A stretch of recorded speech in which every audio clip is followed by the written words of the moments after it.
আসসালামু আলাইকুম, welcome back to my channel. কাঠবাদামের গুণাগুণ আমরা প্রায় সবাই জানি। এটি আমাদের শরীরের জন্য অনেক ভালো ভূমিকা পালন করে। জানবো কাঠবাদামের 5 উপকারিতা। কাঠবাদামে রয়েছে ম্যাগনেসিয়াম, যে উপাদানটি শরীরে 200টির বেশি কাজ করে। একজন সুস্থ মানুষের জন্য প্রতিদিন 420 মিলিগ্রাম ম্যাগনেসিয়াম খাওয়া উচিত। কাঠবাদাম রক্তচাপ নিয়ন্ত্রণে সহায়তা করে। এই বাদামে উপস্থিত অ্যান্টিঅক্সিডেন্ট হৃৎপিণ্ডের উন্নতি করে এবং রক্তচাপ কমায়। এই বাদাম রক্তে শর্করার পরিমাণ নিয়ন্ত্রণ রাখে। কাঠবাদাম দেহে নানা রকম ভিটামিন ও প্রয়োজনীয় খনিজের দৈনিক চাহিদা পূরণ করে। প্রতিদিন তালিকায় রাখতে হবে 1 মুঠো ভেজা কাঠবাদাম। 28 গ্রাম কাঠবাদামে 3.5 গ্রাম ফাইবার থাকে।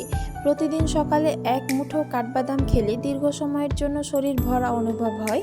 এর ফলে ঘন ঘন খাওয়ার আগ্রহ কমে যায়। সারাদিনের ক্যালোরির পরিমাণ কমায় এবং ওজন নিয়ন্ত্রণ রাখতে সাহায্য করে। কাঠবাদামে ভিটামিন ই রয়েছে, যা হৃৎপিণ্ডের কার্যকারিতায় সহায়তা করে।